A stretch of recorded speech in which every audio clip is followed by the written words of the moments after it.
मानक आशुलिपि अभ्यास 60, गति 100 शब्द प्रति मिनट। स्टार्ट।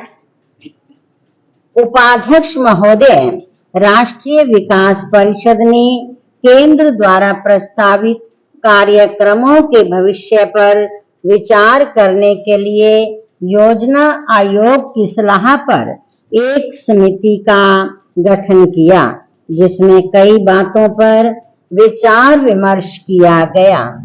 यह भी तय हुआ कि उसकी बैठकों को समय समय पर बुलाया जाएगा, जिनमें राष्ट्र से संबंधित कई समस्याओं पर विचार किया जाएगा और अगर संभव हुआ तो तुरंत उनके हल के लिए सुझाव भी दिए जाएंगे, ताकि जनता को किसी प्रकार की परेशानी का सामना न करना पड़े। सर्वप्रथम परिषद की बैठक में जम्मू व कश्मीर की सरकार को बर्खास्त किए जाने के प्रश्न पर गैर कांग्रेसी मुख्यमंत्रियों के बहिर्गमन के बाद स्वीकृत प्रस्ताव को आज वापस लेने की मांग की गई। प्रधानमंत्री ने जम्मू कश्मीर के मुख्यमंत्री से अपील की है कि वे इस घटना को भूल जाएं। उन्होंने आश्वासन दिया कि भविष्य में इस तरह की बातें नहीं दोहराई जाएंगी। पैरा शिक्षा के बारे में सदस्यों ने कहा कि वे गरीब वर्ग के लोगों को भी उच्च शिक्षा उपलब्ध कराए जाने के पक्ष में हैं। यह सर्वसम्मति से पारित किया गया कि अच्छी शिक्षा के लाभ को केवल धनी वर्ग के बच्चों तक ही सीमित नहीं रखा जा सकता। इस पर गरीब वर्ग के बच्चों का भी उतना ही अधिकार है तथा उनके लिए भी अच्छी शिक्षा उपलब्ध कराने का पूरा प्रयत्न करना चाहिए। यह प्रसन्नता की बात है कि राष्ट्रीय विकास परिषद में खाद्यान्न के निर्यात पर खुलकर विचार किया गया। सब सदस्यों ने सर्वसम्मति से यह स्वीकार किया कि सरकार गरीब लोगों को खाद्यान्न उपलब्ध कराने का कार्यक्रम तैयार करे, जिसमें गरीब लोगों की जरूरतों को पूरा करने के बाद ही निर्यात करने पर विचार किया जाए। जरूरत के अनुसार चावल के आयात के लिए सरकार गेहूं का निर्यात कर सकती है। बैठक में औद्योगिक माल की कीमत कम करने पर भी जोर दिया गया और कहा कि इसके बिना उसकी खपत नहीं बढ़ सकती। इन वस्तुओं को आम लोगों की पहुंच तक लाने के लिए पूरी व्यवस्था की जानी चाहिए।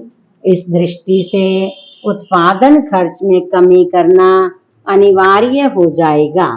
राज्यों की योजना के लिए कम धन उपलब्ध कराने की भी शिकायत की गई तथा आलोचना की गई, लेकिन वित्त मंत्री ने इस संबंध में असमर्थता प्रकट करते हुए कहा कि योजना में 15,000 करोड़ रुपए की अतिरिक्त व्यवस्था की गई है, जिसे जन साधनों के विकास पर खर्च किया जा सकेगा और ये कार्यक्रम भी राज्य में लागू किए जाएंगे, जिसमें उन्हें अधिक धन मिल जाएगा।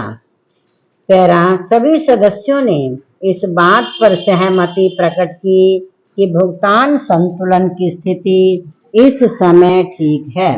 साथ ही उन्होंने प्रत्यक्ष करों से साधन जुटाने पर बल दिया। इस बात पर संतोष व्यक्त किया गया कि योजना विदेशी मदद पर निर्भर करती है, इसलिए अंतर्राष्ट्रीय मुद्रा कोष या किसी अन्य संगठन के दबाव में आकर नीतियां बदलने का कोई सवाल नहीं उठता।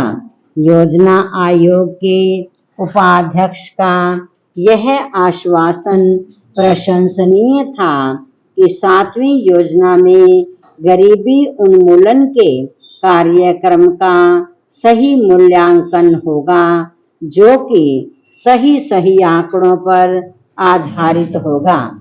साफ पीने के पानी की देश भर में व्यापक व्यवस्था की जाएगी।